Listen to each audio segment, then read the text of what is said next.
So here it is, guys, the Oneplus One.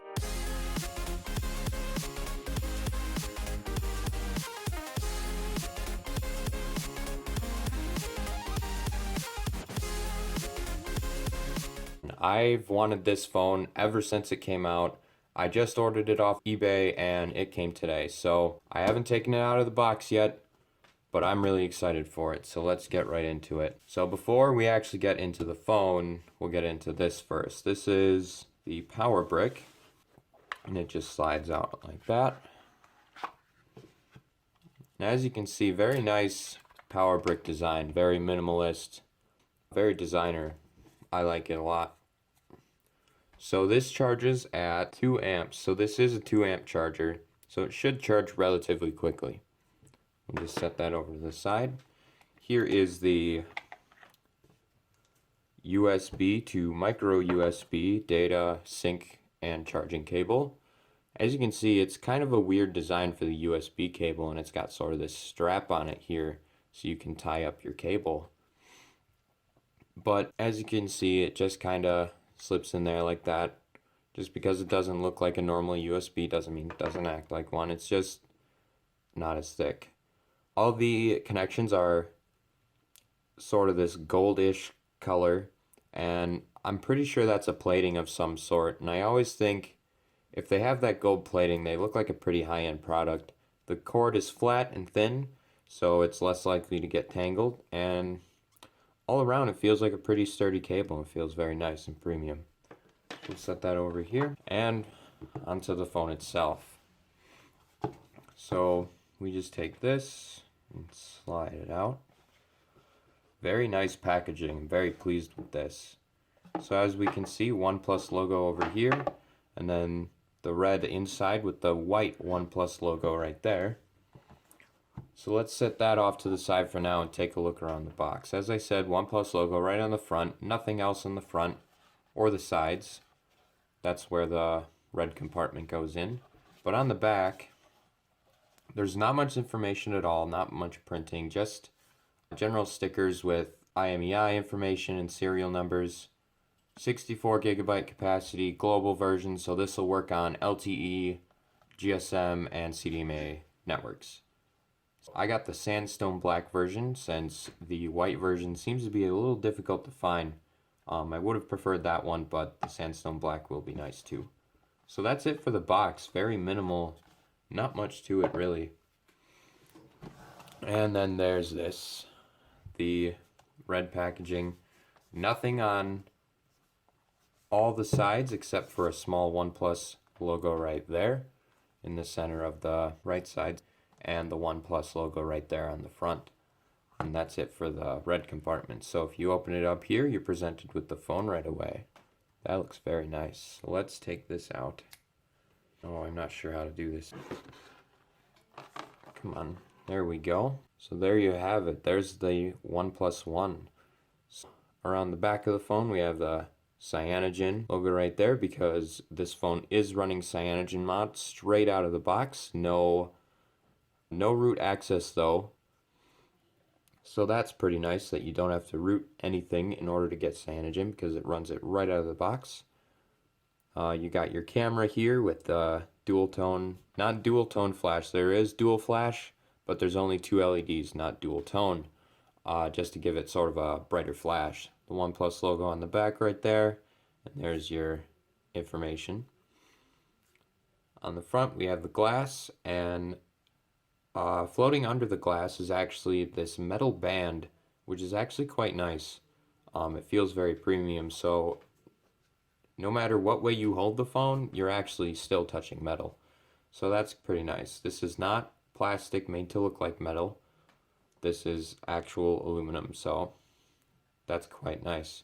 You got your sleep-wake button over here. Nothing on the top besides a headphone jack and a microphone. On the bottom, you have stereo speakers, true stereo speakers, not just one speaker like the iPhone.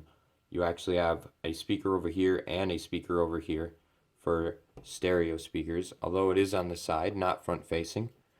And then your micro USB charging port right there, along with a microphone. And on the left side, you have your SIM card tray. which supports, as I said, CDMA, LTE, and GSM networks, and your volume rocker. So on the front, you have your earpiece, and if I turn the light a little bit, you can see the shadow of the ambient light sensor and proximity sensor, and then your camera on the front here, which is good for 1080p recording, so that's quite nice. On the bottom, you do have capacitive touch keys down here, although they're not lit up right now because the phone is not on. I have heard they're quite dim though, but still a pleasure to use rather than on-screen buttons taking up some of the display. So we'll set that over here before we turn it on and take a look at that. So this lifts up like that. We can just set that up here. Inside we have the charger instruction manual. So it looks like the seller did not give me the original manuals, but he did, however, give me a extra SIM card tray. So that's kind of nice in this neat little bag. And that's it. That's all for the box. So all in all, very nice box. I like it. I like the color scheme, and the feel of the box is actually soft touch. So it's actually quite premium to feel and open. So once I get this all put back together, we'll take a look at the phone itself. So here we are with the Oneplus One. Let's go ahead and turn this on and set it up. So here we are with a OnePlus logo, powered by Android there down at the bottom, and the Cyanogen logo. So that's quite nice for a boot animation for Cyanogen. I'll go ahead and set this up. I'll come back. So here we are, guys. Here's the OnePlus One, all set up, all ready to go. I do not have a SIM card in here right now, but I might later. So here we go. Here's the lock screen. You just swipe up to get in, and this is the screen you're greeted with. I changed the wallpaper to one of the other stock wallpapers, but this is the icon layout and everything, the theme that you are presented with in CyanogenMod 12S. So that is the firmware that is running 12S right now. So it's based off Lollipop. Oh, apparently it has Cortana, so that's nice. I'd rather use Google now, so not right now, Cortana. So a couple nice things about this phone. It's 2 gigs of RAM, 2.5 gigahertz, so it's quite a speedy phone for this small skin of Android. It's fairly stock, but as you can see, it's got a lot of color schemes and stuff, but it keeps the general theme of Android quite simple. It allows for a very snappy and quick experience on this device. So let's take a look in the settings and what we can do here. So in the settings, there's a lot more than normal Lollipop. So we have gestures. So there's a lot of cool little off-screen gestures that you can do with this phone. For example, for the camera, you can turn off the screen and draw a circle to activate the camera. Just like that. Another thing you can do, oh gosh, I have no idea how to multitask on this phone since this is a menu button, not a multitasking button. Right here. Music. So you can draw 2 fingers vertically to play or pause your music, depending on what it's already doing. Draw a left arrow for a previous track, or draw a right arrow for a next track. So I would draw this way to play the next track, or if I want to go back to a track, I would draw this way. You can draw a V on your screen to toggle the flashlight. So I'll demonstrate that quickly, just like that. As you can see, there's the flash, it's going. And I'll just draw a V to turn it off. And of course, haptic feedback. When you know you did it right, you'll get a vibration feedback from the phone itself. So buttons. What's really cool about this phone is you can actually switch between on-screen and off-screen buttons. Down here you can't see them very well because they're quite dim, but down here there's a home, back, and menu capacitive key. And you can switch between on-screen like this or off-screen buttons. So that's quite nice. I'm going to keep them on off-screen buttons since I want to take advantage of the entire 5.5-inch display. Left-handed mode to switch everything over to the left in case you're left-handed, but even left-handers use their phone normally anyway. And power buttoning ending call. But that's all stuff that comes in Android normally anyway. Let's see.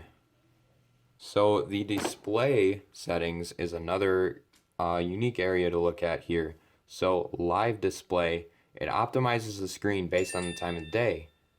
So basically you can set different color temperatures based on the time of day. If you want warmer colors at night to help with the darkness around you as you're laying in your bed or something, you can do that and it will switch automatically. Adaptive brightness, but that's already a thing in most phones these days. Sleep wake, I'm gonna change that to 1 minute. And battery notifications lights, you can actually change the speed and color of your notification light up there, and that's actually quite useful. So if you have a missed call, and missed calls are very important to you, you can make it flash green really fast if you want to say, hey, look at me, you missed a call, or something very similar. And you can do that for a myriad of different options, such as voicemail and the default notification, which would be for text and app notifications. Battery light, you can change the color depending on the charge of the battery. Other than that, you can do any normal Android stuff like change the style and size of your font, cast your screen. It also has double tap to wake and sleep, so that's pretty useful. I liked that from the LG, and it works pretty well, except trying to turn the screen back off. I find it doesn't work sometimes, as you can see. So another cool display off-screen sort of gesture is the Hey Snapdragon feature. And what you can do to activate Google Now is you can turn off your display and say, Hey Snapdragon, and then your phone will light up and take you right to Google Now for you to start searching or telling your phone to do things. I'm not going to do it because this doesn't work all the time. If you want to go check out another video displaying this, you can go check out MKBHD. He displays this well in his review of the Oneplus One. Another cool thing is the theme store, and what you can do is basically anything on this theme store. You can make it look like a Samsung, an LG, or some Frankenstein crazy looking theme. Any which way you want to, you can make it. So it comes with two themes right off the bat. So this is just the system theme of stock Android, and this is the Hexo theme from Cyanogen. And you can shop for themes and you can create your own themes. I haven't created an account on Cyanogen's OS, so I can't do that right now. I will check that out later. Apart from that, nothing else is really different from stock Android besides the poppy icons and sort of maybe intuitive, but I'm not sure if I like it, app drawer. So with the app drawer, it's sort of a scrolling theme. It's organized by alphabet, but you can drag your finger along here for quick access to any letter you want. And the ones that don't have any apps in them, the letters are actually shaded out, so that's kind of cool. But other than that, this is just plain old Android that you guys know and love. So how does it feel in the hand? It's pretty strange with the sandstone black, but I actually think it feels quite nice. It's just different to me. Like I said before, no matter what, you're touching metal, so that's kind of nice. But the back is always sort of this rough texture, so it feels kind of like stone. So it's kind of like stone and metal put in a phone. It's nice. I do like it. So other than that, that's really it about this phone, guys. So if you like this, please hit that like button, subscribe, and I'll talk to you guys in the next video.